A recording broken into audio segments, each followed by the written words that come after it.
about something very important. I probably say that every video. It's a better way of thinking about preaching the gospel. What I've noticed in watching content produced by other people is that I can see that there are ways that their content could be improved that they're not aware of. And so I want to make this video to point some things out. And I want to take it from a specific approach. So I want you to think about how each religious sect, how they view missionary work and how they do it. How do they evangelize? And what do they see their purpose as in doing that? So if you're an evangelical, your goal in life is to find people who are going to say the sinner's prayer and then go to church every Sunday for the rest of their lives. That's your goal. That's how they define salvation. And so in a nutshell, right, and this is obviously, we're broad brushing and oversimplifying, but that's basically what's going on. Now, how does that work? Almost no one wants to hear that. There are memes about this, that people on the street, they hate evangelicals. I mean, they do not want to see these people. They'll move to the other side of the street if they're walking down the street and they see people with these signs, love Jesus, whatever. They don't want to interact with these people. They don't want to work with them. They'll get HR complaints if someone's always talking about this and whatever, right? Who do they find? So the point is, they don't succeed in reaching into the groups that they're trying to reach into, right? And that's not surprising. What are they offering that these people don't already know about? Nothing. Everyone knows that if they're into this love Jesus, sing and dance at church thing, they know where to find that. They already know it's out there. They already know where to find it. They probably have 10 friends who are involved in this, at least historically. There's a lot of segmentation of the population in today's world. But regardless, they know where to find it, right? Easily, they can reach out and grab it. And so if they're not doing that, it's not because they don't know about it. It's not because they haven't been invited. They're not interested, right? They're not interested. So who do they find? Well, we'll get to that in a minute, but suffice it to say, they're not the kinds of people that are all about improvement in their lives. The evangelical religion, it offers something to people it's almost like a get-rich-quick scheme. All your problems will be solved if you say this one prayer and check into church, which is basically a party, each Sunday for an hour. And then you can do whatever you want and you're in. That's the message. Okay. What about other Protestants? Evangelicals are sort of a different breed. Well, it varies. In the traditional Methodist tradition, you have to have this sort of life-changing spiritual experience. That's kind of gone by the wayside, and the modern Methodist church is a lot like all the others. But whatever the thing is, with the Baptists, you got to get baptized. Well, although that has also sort of gone by. So the titles of churches mean a lot less today than they used to, but there's usually something. And then the follow-on is always go to church. That's the commonality between all these religions, these Protestant religions. So whatever their entry point is, the outcome is the same. You're not going to find people that hunger and thirst after righteousness. And righteousness is how God is. And since he's the best, this is the same as improvement. All good comes from him, and it leads to him. Now, I realize that's a jump, and I'm not spending time on it, but hopefully if you're watching this, you already get that. I can make the case for that elsewhere. If you'd like me to, put it in a comment. If that's not glaringly obvious, please let me know. What about Catholics and Mormons? They're different because they are, we'll say, priesthood authority centered, okay? And when you get into that, instead of this personal experience with God, it leans more towards accept the authority of the church and receive ordinances because that's how you get into God's grace. Which is funny because Protestants in general would have a big problem with that use of the word grace, but whatever. So the entry point is different. but the continuation is the same. The outcome is you're in when you keep going to church. Now with Catholics, that's a little less emphasized. Most Catholics do not go to church most of the time, okay? But, what I mean is people who would say I'm a Catholic on a survey, there's a low probability that they go to church regularly. It's probably just when someone gets baptized or married or whatever. So, or holidays, of course. So, again, though, it's the same problem, the same limit on the kinds of people that are going to be attracted to this. It's not people who are interested in improvement. Why? Because none of these churches offer that. None of them do. What they offer is a static thing. You're done. There's no continuation or growth. It's a claim to have all the answers when any searching person can see pretty quickly that they don't. Right? And that you're not going to find them there. So let's just zoom in to the LDS approach. This is the pattern. Missionaries go out, and first off, we could critique the fact that the youngest, least experienced people are sent who have the least to offer because they have no idea what they even believe. They probably haven't even read the scriptures they claim to believe in. And yet you're going out trying to convince other people to believe what you do. That's a really silly thing. You don't send people out who only believe because they were born to parents who believe in order to convert people who are adults who have actually looked into things and had life experiences. There's no clear value there at all. There's no credibility, right? So anyway, the textbook thing to do is to get them to accept the Book of Mormon, then you ask them to read it. Well, guess what? It's not 1830. That's probably the last time that worked, okay?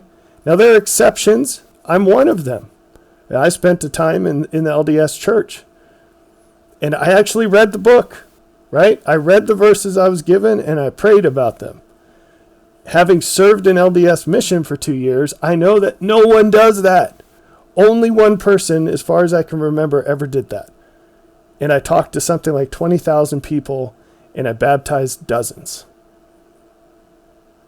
And almost no one actually read the book. And like I said, a lot of them were really interested in the church, but they didn't read the book. They wouldn't, right? Now, you just have to understand in the modern times, when people think they know everything about everything, it's excruciatingly rare to find someone who's willing to believe that there's that much value in a book that frankly isn't that easy to read, that most of the world will really think that you're messed up for reading. There's all this friction against it, resistance, right? Who is going to sit there and, like Parley P. Pratt, read the thing overnight and really understand it? Reading comprehension's just terrible today. People don't do this. If it's not in a TikTok thing or a tweet or something, they're not going to look at it. That's like way over 99% of the population. But then you're expecting them to read a whole book, and probably more than once. How many times does someone have to get through the Book of Mormon to understand the story enough to start to see the doctrine and the value of the message in there, I guess you could say, the testimony of Christ in it? Now, you can assign specific verses, sure, and they can read those, but most people won't even do that. Plus, the whole value response in the world today, it's so jacked up. You can show someone a verse that has the power, the message in it has the power to radically change their life in exactly the thing that they know is a problem right now. I say a verse. You could show them anything. It doesn't have to be scriptural. And it can radically change their life in exactly the way that they need it right now in a really obvious connection, and they still won't do it. We live in a faithless world. So, of course it doesn't work. And who does it work on? Well, it works on people who are looking for what the culture provides. And it's no surprise that LDS missionaries are pushed to get people into church because it radically improves the likelihood that they're going to get baptized. Why? What's the selling point? Have you been to an LDS service? is not the content of the service. They're devoid of anything useful or meaningful. Again, it doesn't feed people who are hungering and thirsting after improvement. So who does it feed? It's people looking for a culture, a family, a belonging. Okay. Those are typically not the people looking for improvement. And what's worse than all that is well, let's freeze there for a minute because we're going to zoom back out to everyone else. But is it no surprise that the people in the LDS church are how they are? What do you expect?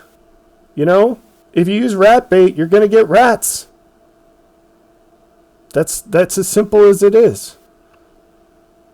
And I had a discussion with another preacher yesterday who, like me, tends to get traction with former LDS people.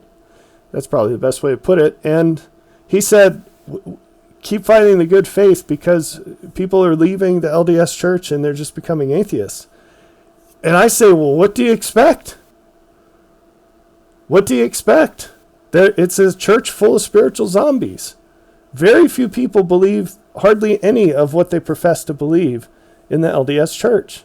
And so, of course, when they see cracks, they just go to atheism. They were already basically atheists. They were just wearing the clothing of people who were religious. But it was just the culture. And so zooming back out to all Christian churches today, the named ones, where do most converts come from? It's mostly people who are crazy.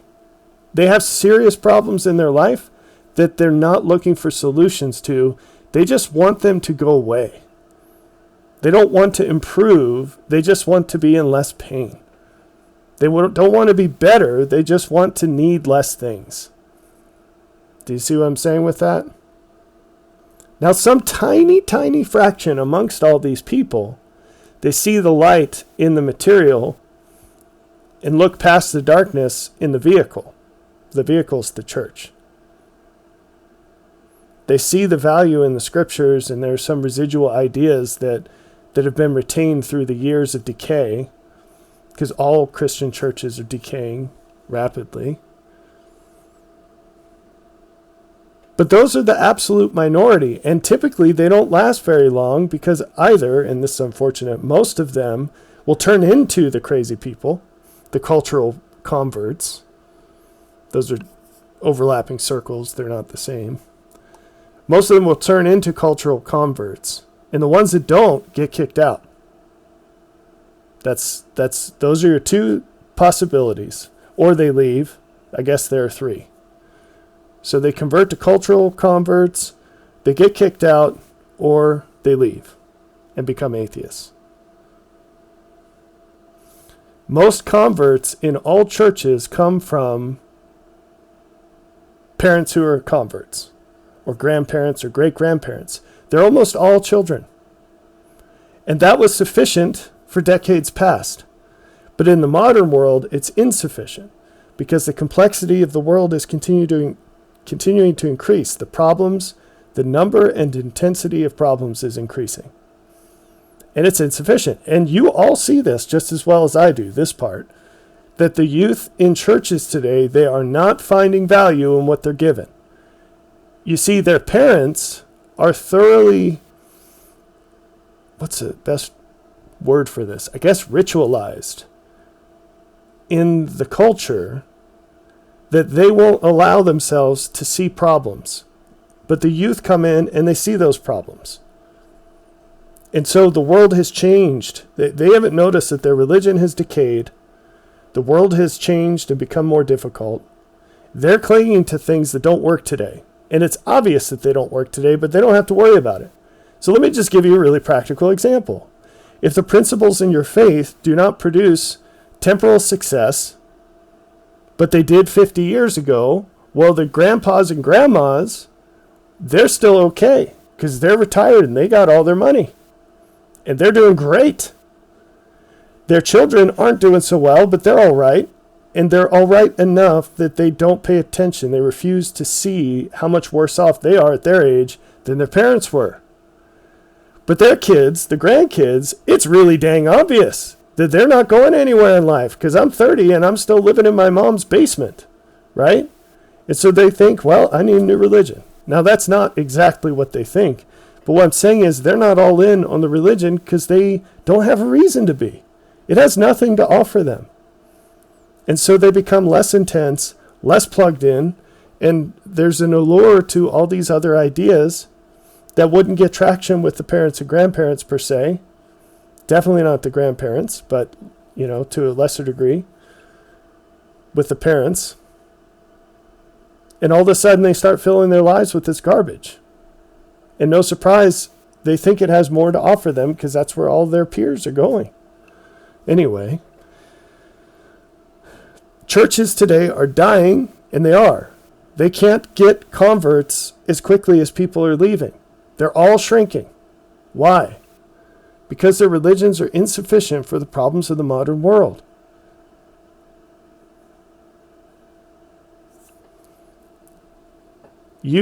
If you're watching this, you've come out of a failing religious tradition. Okay, there aren't a ton of people on this channel who weren't already religious. There are some.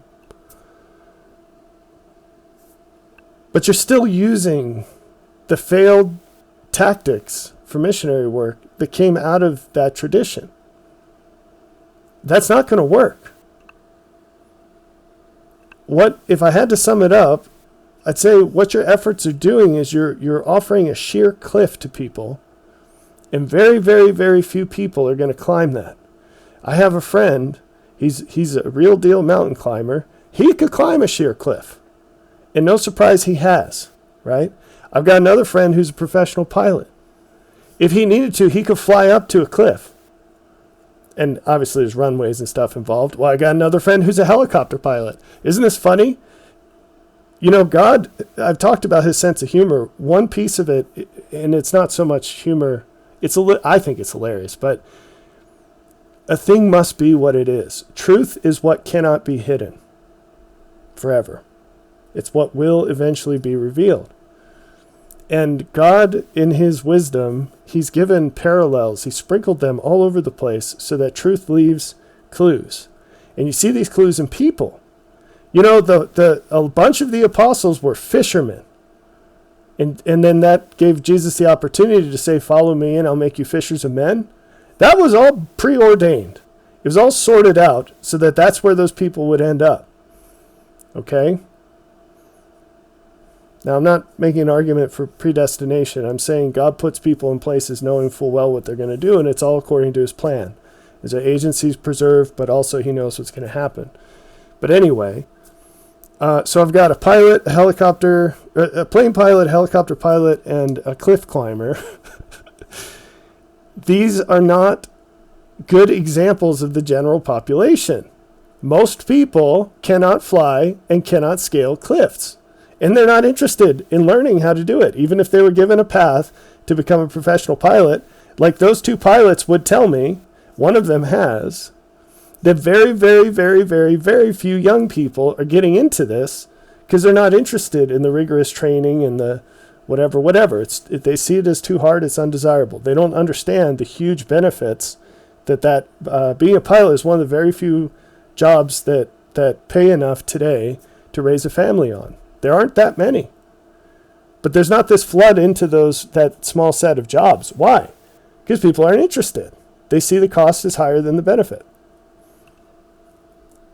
Anyway, this completely applies to what we're saying here. Yeah, it'd be nice if you could just leave a Book of Mormon cracked open on the street, or a New Testament, or an Old Testament, and people would just rush in and like Black Friday mob with a big screen TV and fight over that thing. But guess what? It doesn't happen. Put a big screen TV in the inner city, and 10 feet away, put a religious book cracked open and find out which one disappears first. It's not going to be the book, I guarantee you. Okay? So the solution here is what I call finding the feathered edge. And what I mean by that is and I use this analogy elsewhere, when you're finishing drywall, you have to get those drywall seams. You have to put this tape in there, and the tape and the mud that covers it, it goes below it too, it has thickness, and it's thickness in addition to the plane of the drywall. So when you finish drywall, it's this intricate process, it's an art, where you have to feather that edge down so gradually and to such a fine point that you can't tell where it starts. That's your task in preaching the gospel. You have to go to people where they are with the needs that they know they already have and do all the work it takes to chop up and reprocess what God has taught you and what God has given you into the value they can see right now from where they stand. Stop handing them books and expecting them to climb a cliff or fly up to the top of it. They don't know how to climb, they don't know how to fly, and they're not interested in learning. They need value piece by piece to scale up to that. It's a long road. So, if someone were to view your content, and then from that content build a model of who they think you're expecting to reach with it, what would that person look like? I'm sure you've never thought about this. If someone like me or anyone else was watching the content that you produced, and they were building a model of who you were trying to reach, what would that person look like? They would look exactly like you. And that's a huge problem. Why? Because people like you already have what you have. Do you get that? How did they get it? Well, the same way you did. Because they were open to the same things. You see, historically, an enormous component of how much information someone had was their access to that information. If you lived in some bog in Ireland and you were a serf, the only source of information you had were the people you worked with every day. It's going to be your family in your little village, and that's it. No one's, taking a trip to Bali to see what's going on down there when you're a serf in a bog in Ireland. Today, essentially everyone, even in the poorest parts of the world, people have smartphones and they have the internet. Anyone could Google anything. And in 2 seconds, you can have access to pretty much anything. Although I will make a caveat to that. Very radically, in just the last few years, this is changing because of censorship. And you will absolutely find that certain topics are impossible to Google today. And that set of topics will expand and also coalesce on the most valuable things very quickly. So we live on the edge, the tailing edge, of an incredibly special time in history where the bounds of information are absolutely broken. It's never been like this, and pretty soon it won't be like this anymore. And you can make the argument that it already isn't, but it'll get a lot worse. So, that limitation doesn't exist, but you're still teaching as if it were the main limitation. What you have to offer other people is not the information, the access to the information, unless you are getting gobs of revelation from God.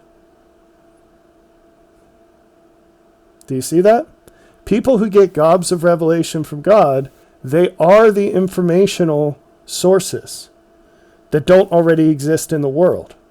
They do solve the information access problem. But very few people are living that way to be those kinds of folks. For the most part, what you're doing is you're reprocessing and delivering something in a way that's more easily accessible than how you got it. That's the problem you're solving. It's not an access problem. It's a presentation problem. This is Vitally important to understand. You should get it tattooed on your arm. It's super important. Don't really get it tattooed on your arm. I saw a lady at the store yesterday with the dumbest tattoo on her arm. Anyway.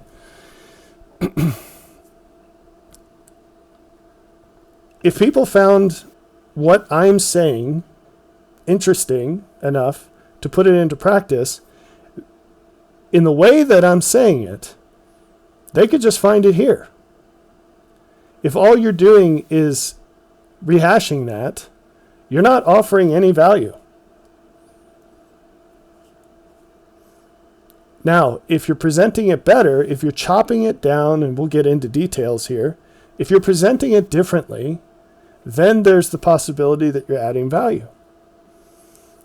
What about stuff that doesn't overlap with what I'm teaching? Of course, there's an awful lot of that, and it's really valuable. Okay, fine, but go through the same exercise. What are you presenting, and what keeps the people from hearing it without you? Because if it's the shorter that list, the less likely you're producing something valuable, and you ought to be spending your time differently, because you'll generate greater value by doing that. What is unique about what you're presenting? The longer the list, the more valuable it is. What value are you adding? What's better about it, and how is it better? And in just a minute, we have to talk about some other things first. I'm going to give you a specific list of easy things you can do to boost your value through the ceiling. Okay, first we need to talk about your target audience. I don't know if you thought about it or not, but it's really important that you actually visualize who you're trying to reach. You should be able to tell someone all about them, because you need to custom fit your content to those people. If you're just blabbing about whatever, you're preaching to yourself. No one cares about that because they already have it. If they're like you, they've already found what you found in the same ways you did. And in the odd case that maybe there's one person out there that for some reason hasn't Googled the right thing or whatever, okay, fine. You're going to find one person like you or 30 people like you. And you'll see that week after week, video after video, whatever you produce, you're stuck at the same number of viewers. Why? Because you're making content for you, not for someone else. Every time you teach, you should think, how do I want the people who hear me teach to change? And now I'm going to design everything I'm going to say around persuading them to make that change. Every single time. So every time you make a video, before you even hit record, if Rob Smith popped up on your shoulder, you can choose which one. He said, "Hey, why are you making this video? What's your intended outcome? How do you want people to change?" You should be able to rattle off this, and this. Here's the problem. Here's the solution. Here's how I'm going to present it to them and persuade them that it's worth the effort. If you can't answer those questions, then I'm not going to say don't record, but record with the intent of better discovering that, not publishing that. You don't publish the blabbing. Okay? It's more like a journal for yourself. All right, so who is the target audience? I'm going to tell you. It's those who desire improvement. It's not crazy people. It's not lonely people. It's people who desire improvement. When I told you I was an LDS missionary, we were supposed to be out basically knocking doors unless we were teaching from sometime in the morning to sometime at night. Well, I figured out really quickly, the only people that were home during the day where I was were mostly just crazy people. To get to the people who were pursuing improvement in their lives, we had to knock on doors essentially right after dinner until bedtime. And so what we did was we blocked out that time so that we would do everything possible to never be teaching during that time. Whereas because it was the most convenient time, almost anyone who found someone that would talk to them ended up booking appointments to be in their house during the evening. And so they were never out meeting the kinds of people they were looking for. And this vastly increased our interaction with the kinds of people we were looking for. It worked like a charm. You have to think about who you're looking for, and you have to design content that will be useful to them and that they can recognize as valuable without a whole bunch of faith. Like just taking your word for it that some random person on the internet is going to have something valuable to say. And that of course dodges the question of how they're going to find you in the first place, but we'll talk about that too. So here's some scriptures to show that who you're looking for are the people who desire improvement. John 10:27, my sheep hear my voice, and I know them, and they follow me. John 10:10, the thief cometh not, but for to steal, and to kill, and to destroy. I am come that they might have life, and that they might have it more abundantly. Just these two scriptures we could talk about for hours. Deeply encoded into them are some very big ideas. The idea of life, it's not just your pulse. This word life in Greek, it's the same one used for eternal life. And it's not just heaven or some outcome. It's a process. It's a process of growth and improvement. It's the opposite of when you see the word death or perish. To perish isn't to die. It's to decay into oblivion. It's the way of life and the way of death. When Moses says, I've put before you two ways, the way of life and the way of death, the way of blessing and the way of cursing. Jesus says he's the way, the truth, and the life. It's the way of improvement. It's the highway of righteousness. It's the mountain of the Lord. There's all these phrases that are they're synonymous in the scriptures. And the way of death is everything else. It's moving out of that in any way. You see the word backsliding? That's what it's talking about. Okay, you're either moving into the way and up or out of the way and down. There's no other option, and almost everything is down. You're looking for people who know the Lord's voice and follow him. Does that mean that they profess belief in God? That they have shirts that say, I love Jesus? No, it does not. In fact, most people who do that do not fulfill this requirement. They're actually in the way of death, and they think they're in the way of life. You will find many, many people who say that they're agnostic and even atheists who are actually in the way of life. They do believe in God, far more than most Christians. They just don't know it yet. Because what they have been given as what it means to believe in God is completely wrong. Or is mostly wrong, at least. You're looking for people that have been true and faithful to the light that they've received. And it doesn't matter what form that light takes or what level it's on. Those are the people you're looking for.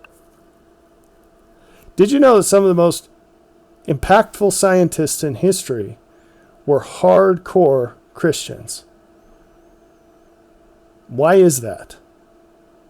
It's because light cleaves to light.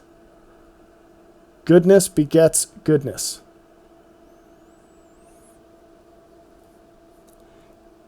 And why is it that some of the most others-oriented people in the world,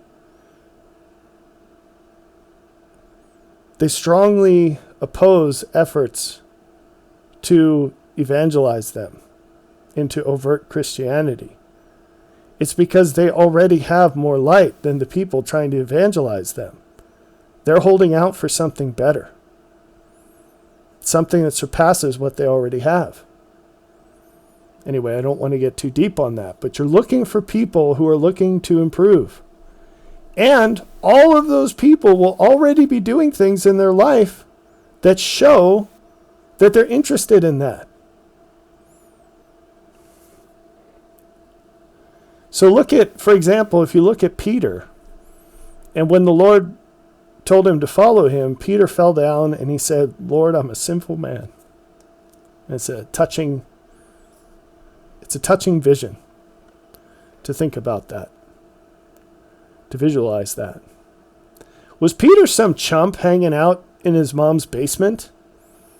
200 pounds overweight, not even getting dressed most days, just playing video games all day? No, he was a successful businessman. He had a thriving fishery. He employed people, which was really hard to do back then. I mean, I'm not talking about household servants. I'm saying to have middle-class people working for you because your enterprise supports that. They worked on a lake that was tightly controlled by the governing powers. There were licensing issues. It wasn't just, I got a boat and I'd fish. It was a hopping and popping enterprise. It was not easy to build that thing up or to run it. Peter was not a chump. Okay? So, he said, I'm a sinful man, and he was right. We all start that way.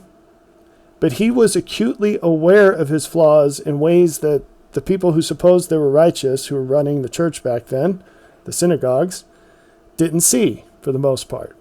Because they were unaware enough or self-deluded enough to think themselves righteous. Peter wasn't under that illusion.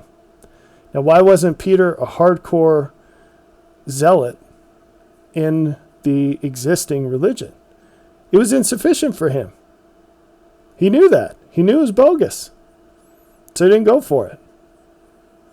Now, were there things in it that were extremely true and valuable? Yes, of course. But we read from what the Lord said that they prioritized the traditions of men far above the actual commandments from God, and so it was corrupted. If you listened to what was being taught and you lived what was being taught, you'd be worse off. That's exactly what he said. You make him twofold a child of hell when you convert someone to this religion. That's what he told them, the Pharisees.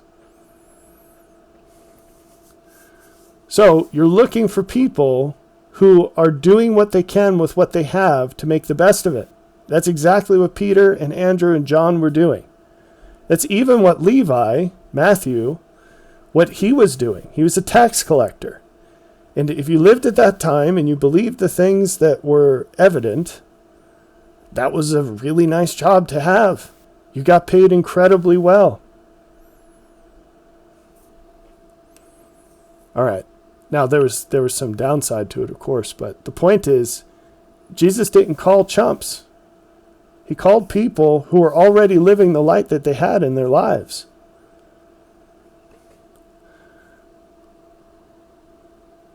He called everybody. I'm saying as apostles. He didn't choose as his apostles the people that were just sort of off doing whatever and completely ignoring all the signs that life gives you that you need to be better than how you are.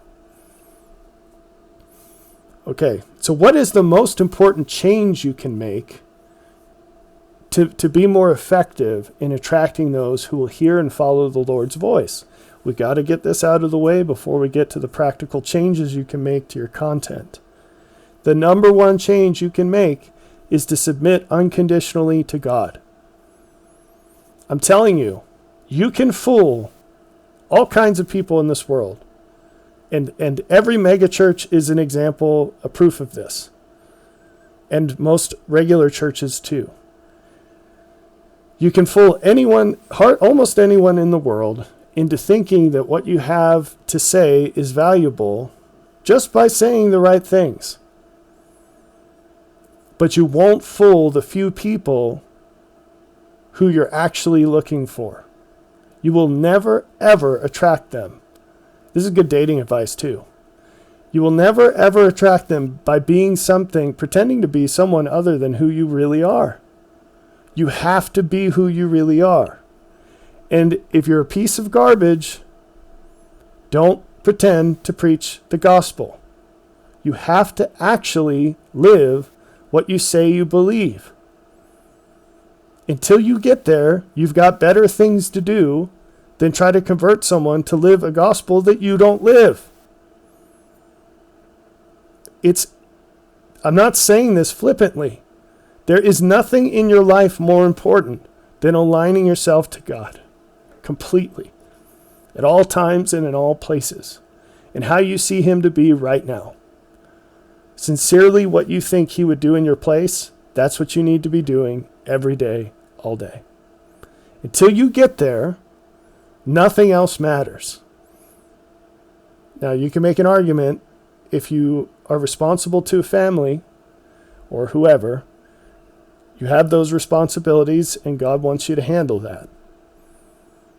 But any waking moment outside of that, you ought to be on your face, begging him to forgive you of your sins and dedicating yourself. That doesn't take much time, by the way. He's very happy to do that. The hard part, you don't ever have to wait on him for forgiveness. You just have to fix yourself. And that's the part that people will just wrestle and wrestle and wrestle with themselves for the longest time to finally decide that God actually knows better. It's the weirdest thing in the world. If what you want is what is best for you, the absolute best way to get it, and the only way to get it, is to fully submit to God. And it doesn't matter what he asks from you. It doesn't matter how hard it seems. It's all possible because he won't ask you to do things that you're not able to do, and he knows better than you what you're capable of. He's the perfect trainer. And until you do that, you love something else, namely the thing you're not willing to let go of, more than him. And that won't work. Jesus says, I need to read this next point. For people who are looking for light, what they're actually looking for is someone who's completely integrated.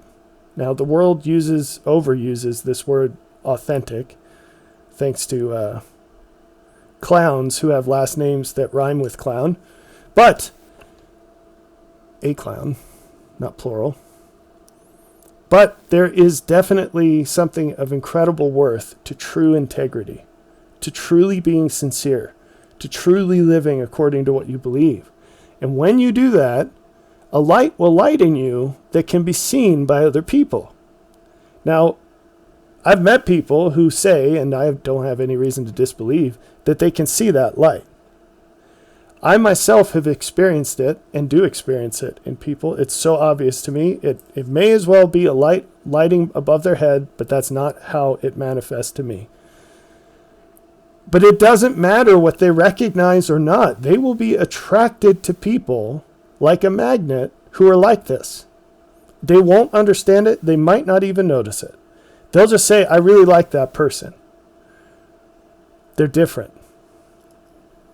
And I want to be around them. The wonderful thing about this is it makes what you say and how you say it a lot less important because there's something there. Now, how much of this works at a distance, it's at least a little different, okay? But I'm telling you, this is the most important thing, is get yourself right with God. Jesus said, I'm come a light into the world, that whosoever believeth on me should not abide in darkness. That's in John 12:46. Then he said, in another place, ye are the light of the world, speaking to his disciples. A city that is set on a hill cannot be hid. Even if you wanted to, you won't be able to hide. Now, there's some consequences of this, given that the world is an evil place and most people are evil.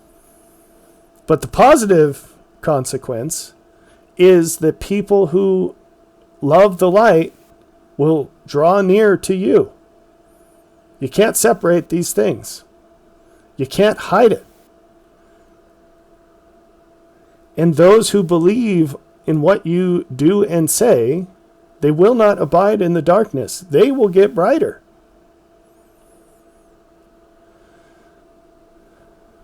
Don't fool yourself to think that the consequences of doing anything less than this are worthwhile. In Matthew 6, starting in verse 21, the Lord says, for where your treasure is, there will your heart be also.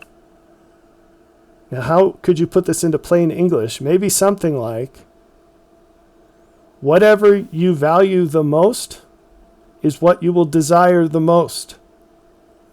Now, let me ask you, if there's a sin in your life, whether it's a sin of omission or commission, whether you're doing something you shouldn't, that the Lord wouldn't do, or you're not doing something that the Lord would do.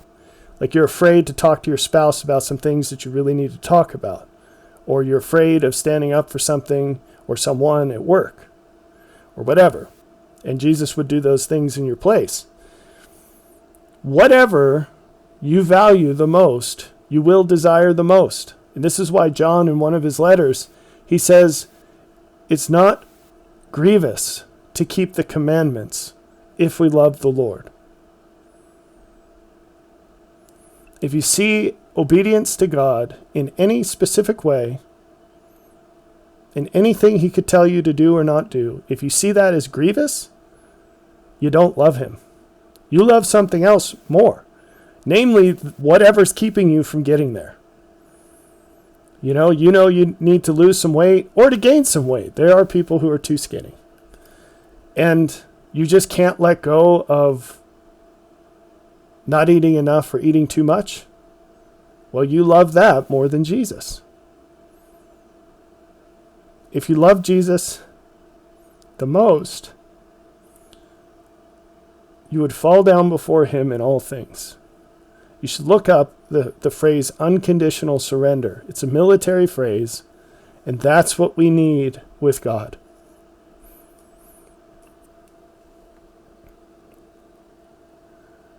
Continuing in verse 22, the light of the body is the eye. If therefore thine eye be single, thy whole body shall be full of light. What does this mean? The eye is also connected to your desire in ways that would be pretty deep to fully explore, but you can't actually see something that you're not looking at. So you have to pay attention to something before you can really understand it. The light of the body is the eye. So what you're focused on, that's where your light's going to go and also where it's going to come from. If your eye is single, if what you want is unified and prioritized, and you understand that, and you choose it, your whole body will be full of light. This is amazing. And he says this in another way, in a different place, when he says, seek ye first the kingdom of God, and everything else that matters will automatically be yours. If you adopt God's purpose fully in your life, no good thing will be withheld from you. Why? Because that's the path. That God's way is not some random thing like you're getting put on some test where if you do this arbitrary thing, you'll be rewarded with all of these practical things. It's the optimization of all things. If you want the best things and the most good in your life for the longest period of time, the only way to get it is to adopt God's purpose fully in your life as priority number one and the last priority. It's the first and the last. It's the only thing on the list. And now that, I don't want to get too much into this. That doesn't mean that you don't care about other things. You only care about other things inside of that. It's like a circle, and you only care about the stuff in the circle. And the priority of the stuff in the circle is fully oriented to the Lord's purpose. And he will see to it that all good things are yours. Now, I'll get into that in much greater detail in other places, but this isn't the time or the place. The point is, if you want to maximize that light that other people see, here's how you do it. You make God's purpose your purpose, period. There's no, I'm doing this now so that I can do that later. Nope. You just go all into his purpose, which in a nutshell means you repent and you stop doing anything other than what he would do in your place. You can't serve two masters. You only get one. A lot of people fool themselves into thinking they're serving God and that sin they won't let go of. Nope. You have one master. It's not God.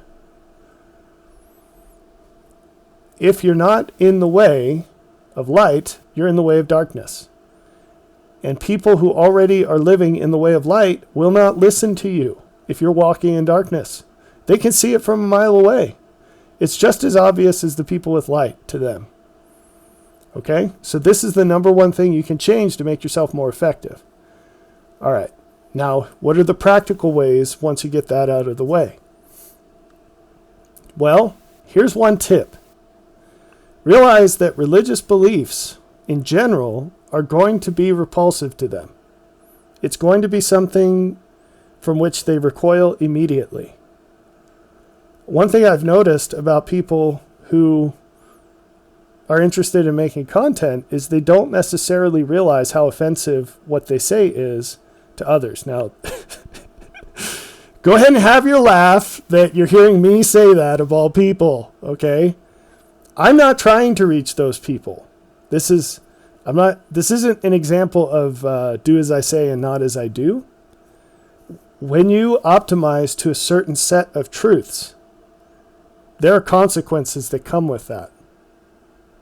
There's a reason that when Jesus sent out the 70, they were able to reach people who had already rejected him. He was optimized at a higher level, to a higher goal. He came to save the people that already had tons of light. He says this in one place that you won't recognize because of the way it's written in the New Testament. But he came to save the sheep who were looking for the best grass. And he was the best grass. But he had to send those sheep out to rescue people who were looking for lesser grass. So, anyway, religious beliefs in general, they're going to repel your target audience. Why? Because when you look at the pie chart of what religion has to offer, you've extracted out all the good stuff and you've thrown away all the bad stuff. They haven't. For them, the religious picture is dominated. If it were a pie chart, the biggest slice would be bad. And they already know that. They've tasted it. They haven't dug in to separate out the baby from the bathwater. You have, they haven't. And so when you say words, phrases, or whatever that tie to that baby, they're only seeing the bathwater. And the bathwater is nasty. Okay?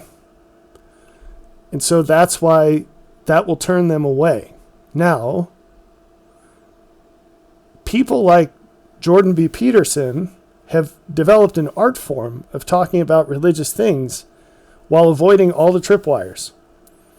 And if you watch one of Jordan B. Peterson's recent interviews, the odds are high that you're going to see him pushing religion hardcore onto self-described atheists even, and they don't get offended. Now, part of this is, if you push back against Jordan B. Peterson, you better be ready, because he's going to slap you with a whole lot of logic and whatever else, and probably research papers and, lots of hand gestures.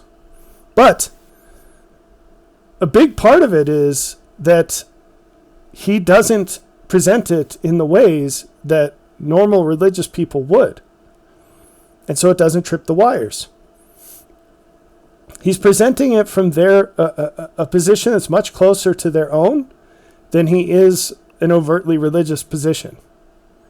Remember, when you teach from the point of view of the people hearing you. You can't teach from the point of view of yourself and what you know and what you want them to know and whatever. You have to start where they are. You have to present things in a way where the value is immediately obvious to them and where you're not violating what I call truth windows, which is the set of constraints a person places on what they're willing to hear and consider. So what's an example of violating the truth window? If you're talking to someone who's associated in any way with the Protestant worldview, and you say, in the Book of Mormon, it says, you just lost them. That's all it takes. They're done. You just lost any credibility with them. Why? It doesn't matter how logical or well presented or obviously valuable anything else you say is, they're not going to listen. Because they have been primed their entire life to associate Mormonism with a cult. And it doesn't matter what subset of that you're presenting to them, they're not interested. And that's the way it works. The same thing happens with anything associated with Catholicism with a Protestant.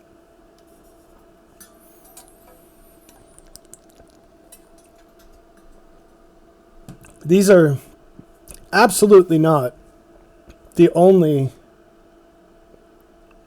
tripwires, we'll say, in teaching the gospel to people who are not religious or who are from different religious traditions.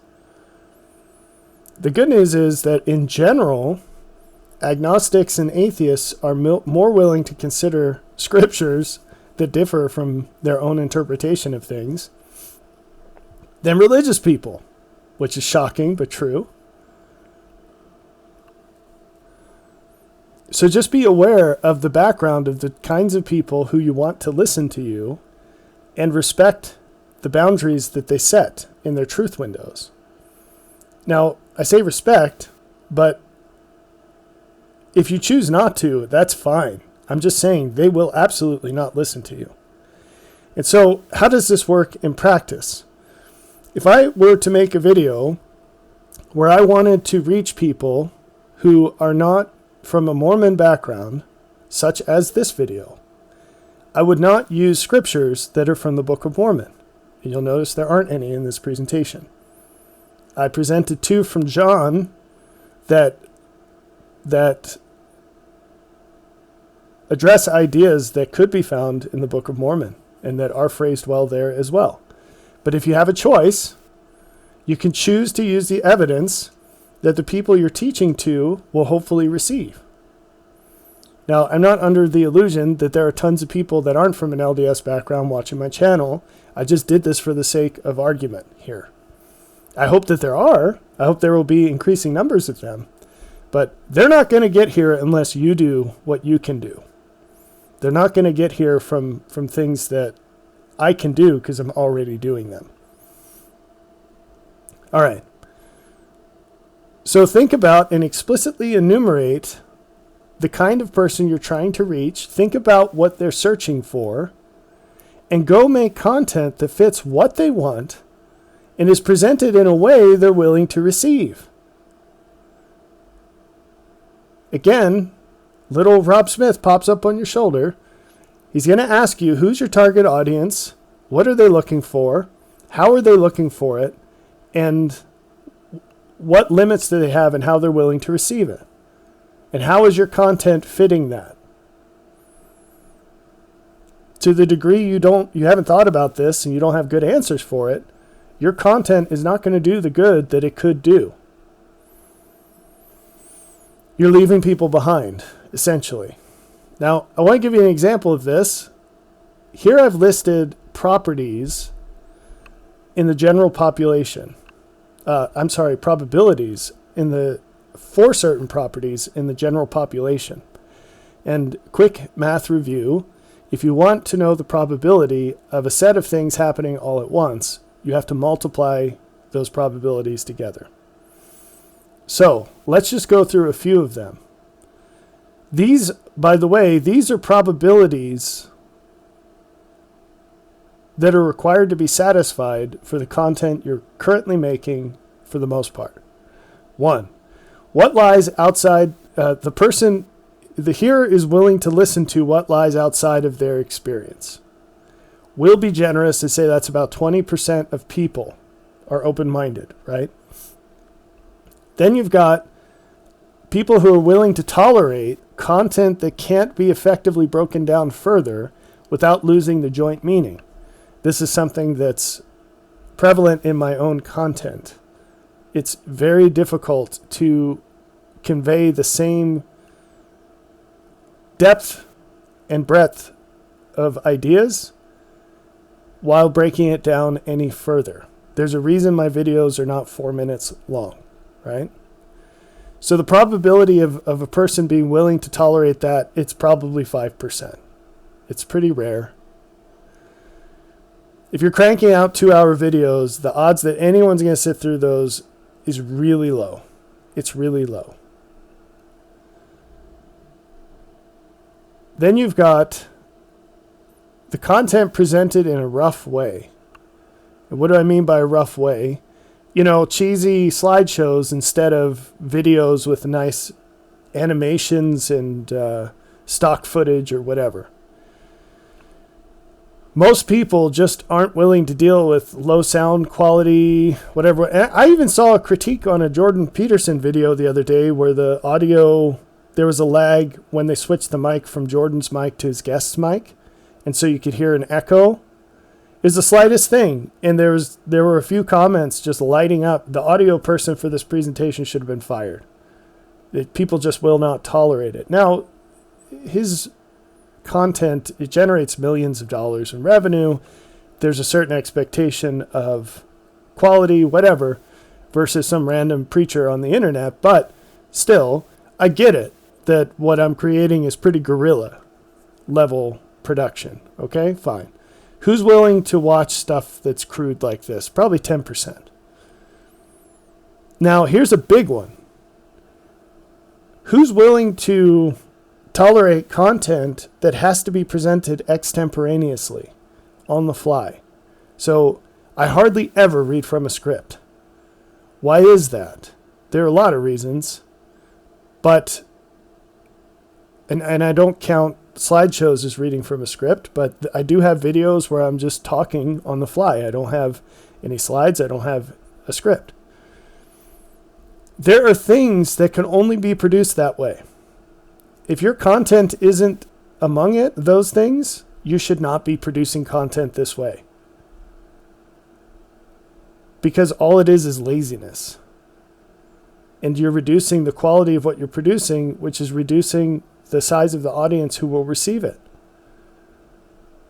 Don't ever produce things where you're requiring your audience to do more work or have a larger window of truth just because you didn't feel like putting more time into it. Now, there are many situations where that's the best that can be done. Maybe you're so busy in your life doing very high value things that you only have 10 minutes to say whatever comes to your mind. And you had a thought and you could envision a set of people that would be benefited from that and a plausible reason to believe that they'll somehow find the content. Great, go for it. But if you spend all day on Sunday watching football and all day on Saturday taking your kids to all these things that are only marginally at best helpful for them in life, and yada, yada, yada, yada, yada, well, maybe you can just take a larger chunk of time to make your content a little better, right? And so one easy way to do that is to cycle the videos. Maybe you do best talking extemporaneously. Great. For creating the ideas in the first place. Great. So record yourself doing that and then do another take and another take. And even better, write down what you say, and there are easy automatic ways of doing that with technology, and then go over the transcript and tweak it and make it better and better. You might split a video into 3 videos that are each 4 minutes long and crystal clear and beautiful, right? Whatever. And maybe you don't even get to the script. You break up the ideas and you just make a bunch of shorts that are focused.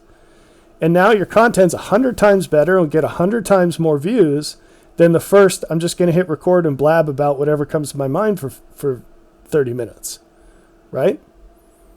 Remember, what changes do you want someone to make? And what reasons are you giving them to do it? That's all it is. All right. What must be presented by a person who has a lot of, that should be reputational baggage. Thanks, autocorrect. All right. Oh, it's not a word. I beg to differ. So what do I mean by reputational baggage? It's a big topic, right? And I'm obviously trying to avoid the depths. But this idea of optimization is a really big deal. In order to teach certain things, you have to let go of your ability to teach certain other things. Now, the way this works is that you teach higher things and you have to let go of teaching lower things. Oh gosh, there's so much to this topic, and I'm trying very hard to not dive into it right here. It's not the time or place. But we mentioned before, for an LDS background person, obviously they believe in the Book of Mormon. If you believe in the Book of Mormon, you automatically exclude yourself from being able to teach a whole host of people. That's all there is to it. Now, suppose you believe in the Book of Mormon, but you're not from an LDS background or any other Mormon offshoot background. And for anyone who might find that offensive, I realize the LDS Church is also a Mormon offshoot. The original church that Joseph founded ceased to exist upon his death. That's controversial, but it's true.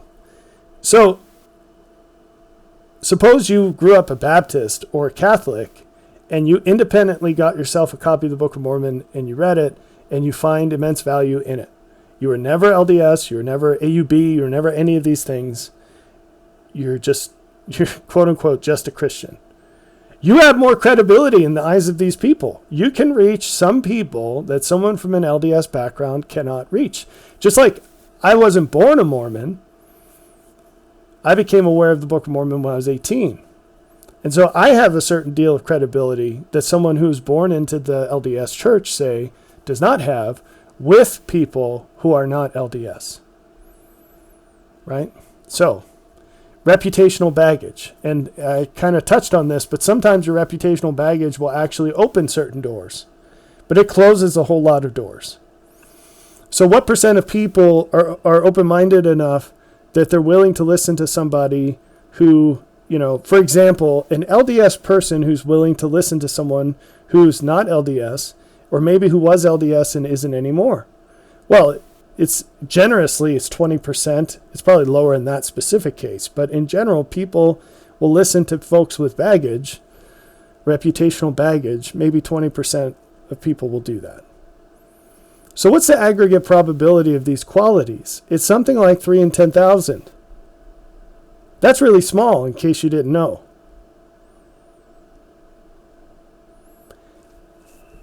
You are not producing content for these people. I am, and I can't avoid that. The things that I teach and the way God has, the things that are required for me to live through in order to do what I do, limit me to this probability of people. It's not the case for you. You can reach more people than me. How do you do it? Here's how you do it. You speak to things that overlap with their experience. Don't use language or experience or religious rites or stories that fall outside of the people you're trying to reach. Jesus didn't go to fishermen and use analogies about calculus. He used analogies about fishing when he was in fishing villages. When he was out in the fields, he used analogies about cattle, about sheep.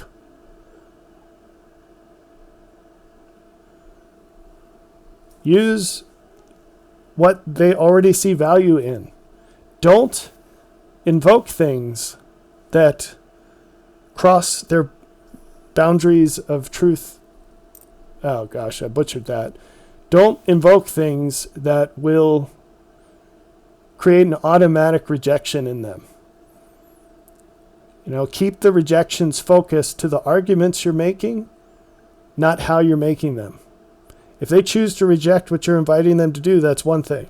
But make sure it's not because you're arguing in a really stupid way, using things they don't agree with. Use their own beliefs to point them towards what is better. In other words, what they already find value in, not what they view as anti-value. That's not going to work. It's step by step from wherever they stand. To that end, break everything down to the smallest effective pieces. There are reasons that I have to make my videos an hour or 2 hours long. If you don't have those reasons, don't do it. if you're making content for people that can handle tons and tons of ideas packed into a tiny little place, then all you're doing is teaching to yourself, and there aren't that many of you. In other words, teach down, not laterally. There are way more people downward than on your sides. Make the content short and highly focused. You want a practical way of doing this with your current content? Record your video just like you are right now, or even better, transcribe it. So do text to speech, and then rewatch it or read it if it's a transcript, and identify ideas that are independent from everything around it. Break those out and make a separate video, or if you want to edit the video, you can clip it down. And the laziest way of doing this, YouTube has a clips feature. You don't have to do anything different except click on the clips feature, put in the timestamps of the clip you want to pull out. It will make a short on your channel of that portion. This is the laziest way of doing what I'm saying. And I'm telling you, it will quadruple your views instantly. Because the set of people who are willing to watch a 25-second or 1-minute clip is enormous compared to the set of people who are willing to watch a 30-minute video on a bunch of topics. And take the time to make clear titles for those shorts. Okay? And you've got some nuggets in your videos that you could do this with. But if you want to go full bore, the way to do it is how I said at the beginning. Chop up your videos, then ask the question for that segment of the transcript or the video. What need am I addressing here? Is this the best way to do it? How can I do it better? What reasons am I giving for people to believe what I'm saying? Is there a better reason? What counter arguments can I expect? Now, maybe it's because the quality of what I produce is so low. I don't know. But you might think that the time I'm putting into this, what I do, is the time it takes to from start to finish after I press record. Or when you read a book, the time it would take for me to type it. I might labor for 8 hours on one sentence. That happens, right? Or 10 years of my life was required for me to write one paragraph. Not sitting at the computer, but 10 years of crazy whatever experience. That's all that could have produced the one paragraph. You don't see videos that I delete before publishing. You don't see the time it took to come up with these ideas off camera, that maybe not directly in producing some script for it, but something I just share as a bullet. Maybe that took me an agonizing year to learn. Maybe I've studied it explicitly for 8 hours once or 10 days. That happens in my life all the time. And you don't see those threads into this. So it's understandable to think, oh, well, I can do the same thing and it's just hit record and whatever. It's not the same thing. But also, you should not be aiming for the same thing. You should be aiming for better, because you're trying to reach people that can't be reached with what's already out there.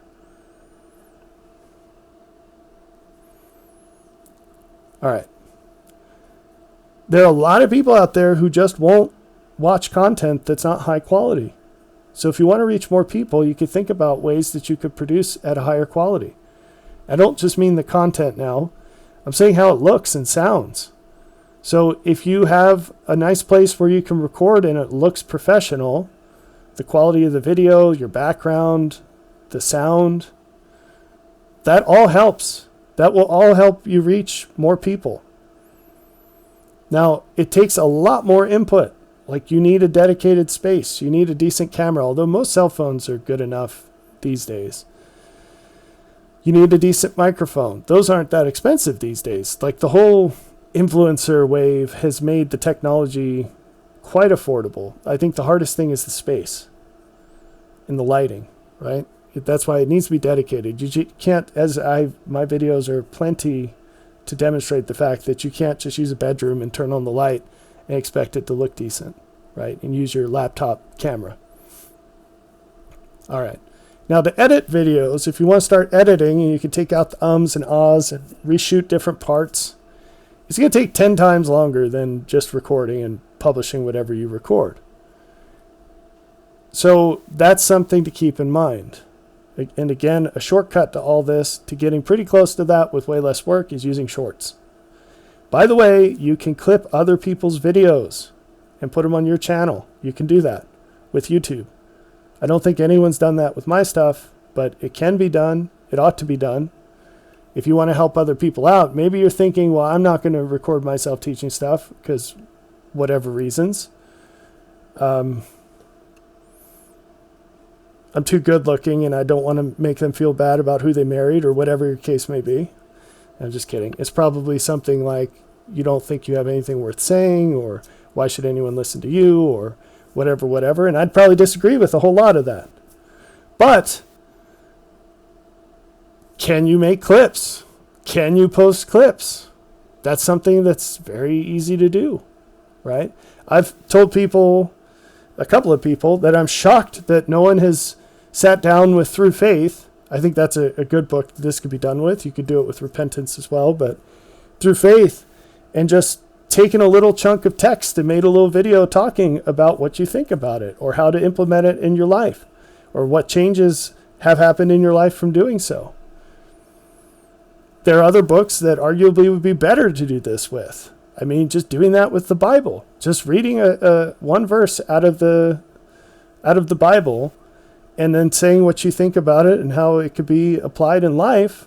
And it's a 3-minute, 4-minute clip, and the title is the verse, so that it can be found by people who are searching for what does this verse, citation, mean? What does John 3:5 mean, or whatever? And the title also includes the content that it's about. So people searching for, how do I find more meaning in life, would find that. Right? So using your brain and thinking about it a little, you can vastly increase your audience, even if it's the same content.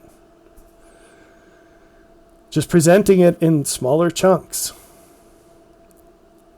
I've talked a little bit about writing a script. Did you know that every major word processor has an included text-to-speech tool at this point? So I use Mac Pages, and it's great. So I haven't used this very often, but if I wanted to, I could click it and start talking.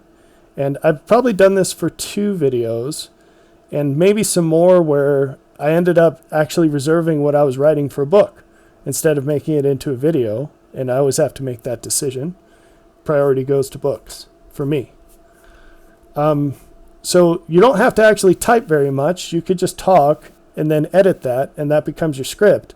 And you can make it really good and take out all the filler and better organize your points and add a little more to it. And think of some nice scriptures. Even send it to a friend and say, hey, friend, what do you think about this? I'm trying to do this.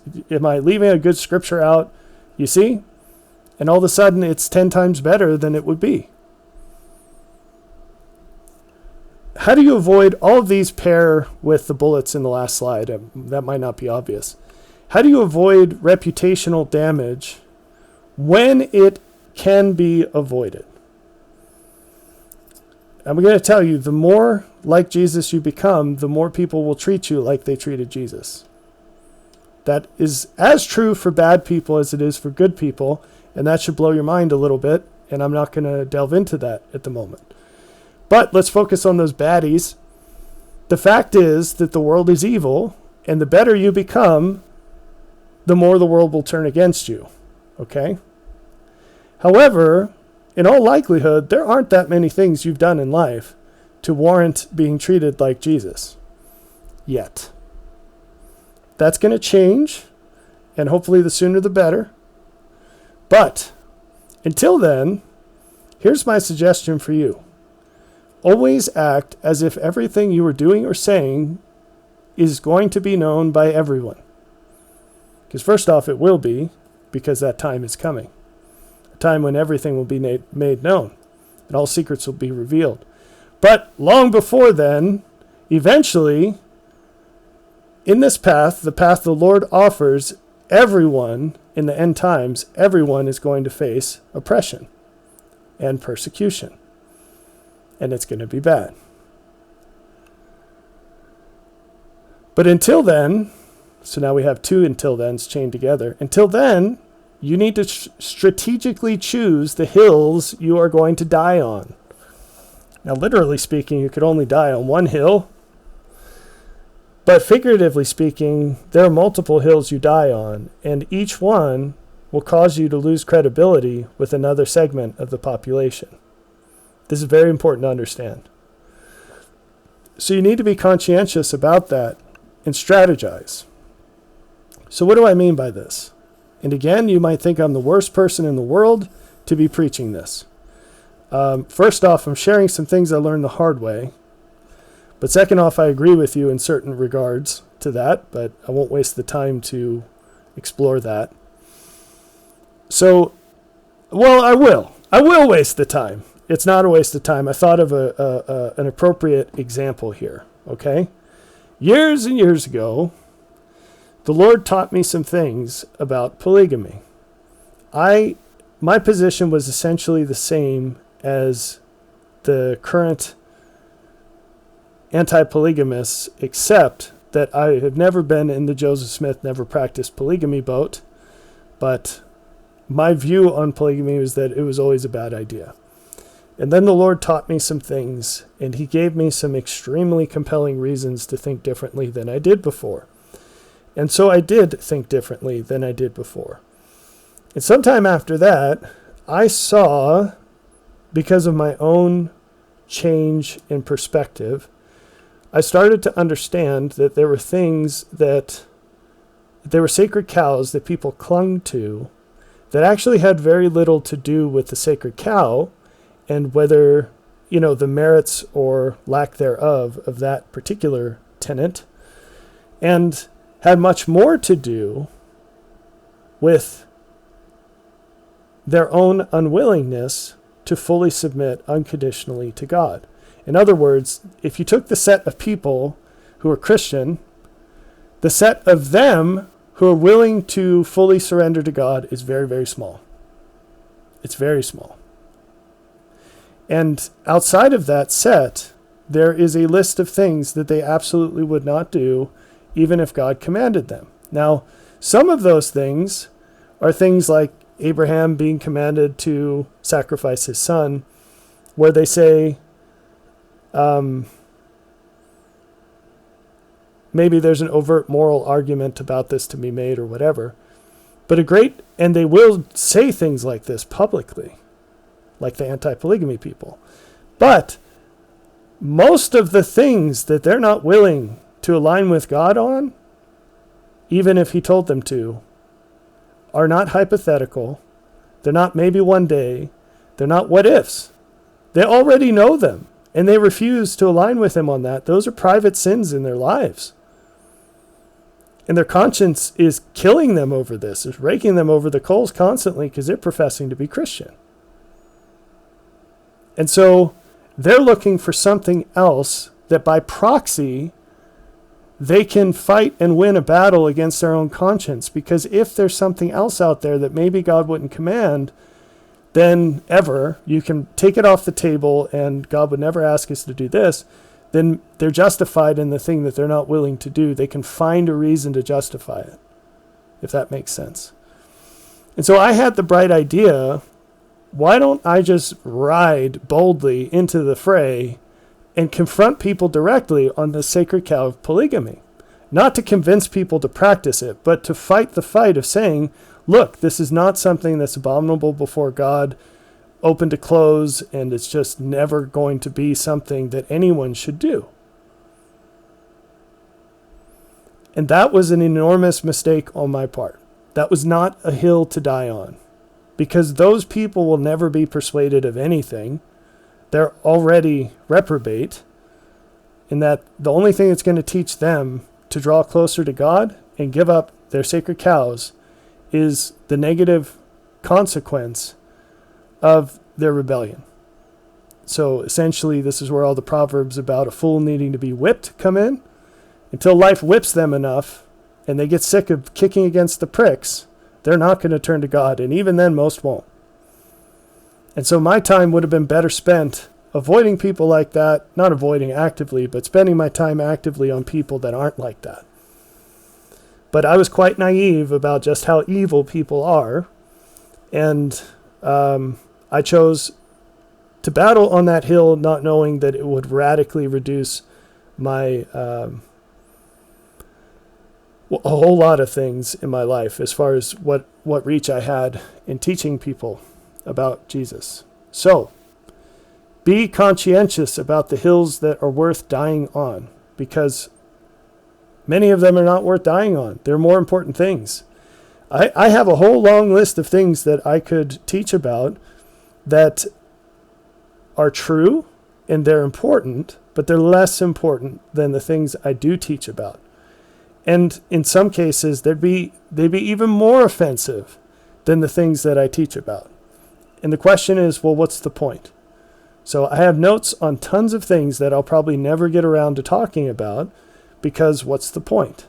There are more important things to talk about, and putting those things in front in the priority queue, it's just going to rob me of the reach that I do have to teach the more important things.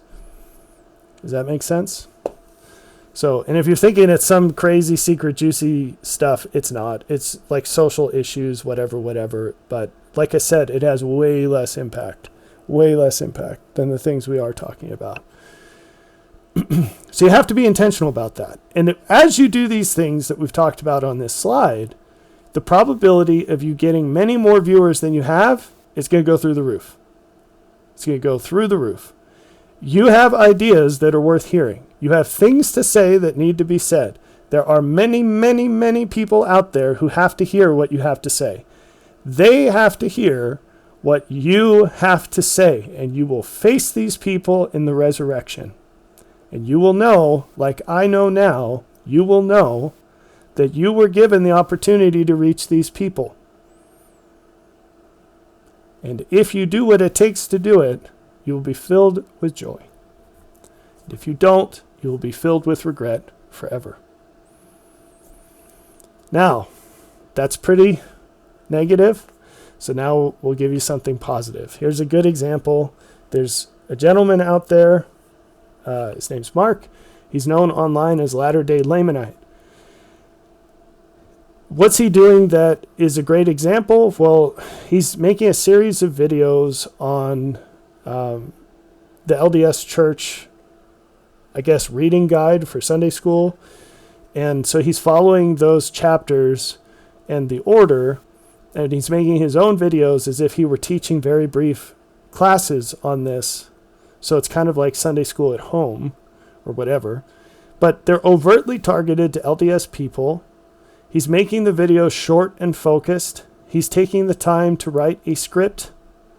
He's very obviously thinking about the changes that he can help others to make in their lives for improvement, the improvements that they could make. And it's great, right? So you should check that out if you haven't. And one of the reasons you should check that out is because he doesn't have a ton of views, and he should. There's an enormous audience of LDS people who are looking for a little something more than they're getting at church. Just a little something. Mark is an upstanding guy. I don't think he has any skeletons in his closet that I know about that would preclude normal LDS people from hearing what he has to say. So who knows why these videos aren't being shared? I think it's just because in general, Christians don't like sharing things. It's very different than the self-improvement culture where those people will ram a book down your throat. They will buy 2 copies of everything, right? They're tweeting stuff left and right. They leave 1 million book reviews. They are very evangelical in what they do, but they do it intelligently, meaning they have reasons and they share reasons. They say, you should read this book because, or I read this book and this is the change that happened in my life. I think it would be good for you too. Or they take the time to say, look at this quote. They pulled a quote out. They're not just handing off a book. They're on Twitter. They're on Instagram. They're putting things out there. So there's definitely a reticence to share material. And I get the need to calculate what you're sharing. You don't want to just blast everything out there or not take the time to adapt it to specific people or sets of people. Like I said before, handing someone a book is probably not a good idea. If they wanted the book, they probably already have it. There are exceptions. But the subset of things that you find shareable, you should be sharing them. If you're not sharing things with people, you're really not carrying the water here. And that's a problem. It's a really big problem. And I'm going to talk a lot more about this. God takes very seriously, not right now, but at some future date, God takes very seriously the obligation we have to share with others the things that we've received. It's very important. It's a specific piece of, as I have loved you, love one another. See, the value that you receive through the work that other people do, it's not from those other people. They're just carrying the water that they received from God. Maybe through someone else, maybe directly. It doesn't matter. If it's good, it's His. And if you've received it, you're under the obligation to share it with others. Anything good that you've received came from God, and you are under the obligation to share it with others. Should you do it because it's an obligation? Of course not. Of course not. You should do it because you love God and because you love others. Remember, if you love God, His commandments aren't grievous. Why would you do anything less? If it's valuable to you, why wouldn't you want other people to have that value? Right? It's obvious. And the only reason you wouldn't share it is because you care more about being scared about what they might say or do or getting rejected than you care about God. That's your thing that you're placing above your love for God, is fear of man. And there's a lot said about that in the scriptures, and it's not good. So, your mission in life is to share the good that you've received with people who don't have it. Recognizing that the reason they don't have it is because it has not yet been presented in the way that they find worth the cost. And so your mission is to present good things in a way that's more accessible than you found them. So I got off track giving some general advice there, but back to Mark. One thing that could boost his reach actually has nothing to do with him. It has to do with us. How many times have you shared his content? If he makes a video and you know a bunch of LDS people and it's on something that you personally think is important and valuable, why not share that video? It's very obvious to folks like Mark and I who are making videos. By the way, he didn't put me up to making this at all. It's unsanctioned. Hopefully it's not offensive to him. I didn't ask his permission. I guess I should have. But when we make videos, it's really obvious to see when something is shared. Just one person sharing a video can double the views. That's how crazy it is, because, I don't have access to the people you have access to. If you make a clip of something I've made, or you take a quote out of a book I've written or whatever, and you post it in your social network, most of those people don't know me, and most of them probably don't want to, right? But you can take the good and forward it on and maybe say, look, I don't want to be associated with you, Rob. You're a knucklehead. Okay, cool. So put it in your own words. I've given you that legal option. All of the things that I've published to date, the copyright on the text says that these things can be shared as long as you don't charge for them and as long as they are shared with full attribution. Don't take my word on that. You can read the print. But I've told you again and again, please put these things into your own words and share them without attribution. If they're your own words, you could take my arguments, right? You can't copyright an argument, but I've also explicitly invited you to do this. Take these arguments and share them with other people. It doesn't have to have my name on it, right? Do you need my name on something? If you're plucking scriptures, once I heard Rob use this scripture to argue this point, go do it. Go do the same thing. If you have a need to make that point to somebody, go use it or find a better scripture, whatever, right? But if you just sit there and you don't carry the water to other people, it is bad juju. It is really not going to be good for a lot of reasons. But the main one you should be concerned about is the accountability that you're getting from God. It's not good. Okay, so share Mark's stuff. The other thing that he could do, but I'm not saying he should do, I'm just pointing this out, is that editing, he's got scripture references. He could put them up on the screen. He does have some really awesome wood paneling behind him, which may or may not be considered professional by others.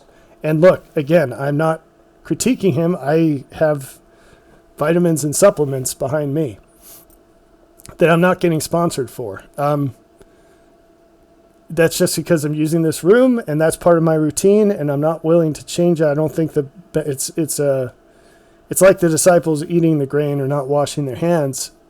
It's intentional on my part, although it might change in the future. The situation of my house currently is that I don't have a dedicated space where I can do this. I was going to do that, and then I got canceled, and things had to change. So, I think canceled from my professor job at a university. So, with Mark, that could the wood could easily become his brand. There's a lot of podcasters out there where they have specific backgrounds that may or may not be considered professional, but they become their brand, and then that's their thing. So I think Mark should keep rocking the wood. I just mentioned it as a type of thing that people could think about. What else? What about these scripture references? Again, I don't think that's necessarily a good idea for Mark. If he wants to do that, cool. But obviously it would take a lot more time. And I think knowing that he works full time and he has a lot of things in his life that are really good uses of his time, I think that what he's doing is great. And if it's the choice between editing and making half as many videos or a third as many videos and just keeping on doing what he's doing, he should do what he's doing, right? It also seems that he's going for more people that click and listen and don't necessarily look because there aren't slides, there aren't visuals, and there shouldn't necessarily be, unless there's a reason for that, I guess. But so there's a question of whether it's needful at all, whether it would benefit at all. I do a whole lot of visual things, right? So having visuals is a good idea for me most of the time. So there you go. There's an example. Check out Latter-day Laymanite. Subscribe to that channel. I think share his content. I think a lot of you will find it. If you're coming from an LDS background, I think you'll find what he says interesting, valuable, and shareable. And the shareable is the big chunk of that. Okay? So share it. All right, summing all this up, the Lord said in Matthew 10:16, "Behold, I send you forth as sheep in the midst of wolves. Be ye therefore wise as serpents and harmless as doves." I think there's one takeaway from this whole presentation. It's be more conscientious about what you're making and why. And the second takeaway would be share more. Share more. So go forth with these things that I've shared with you and make better content.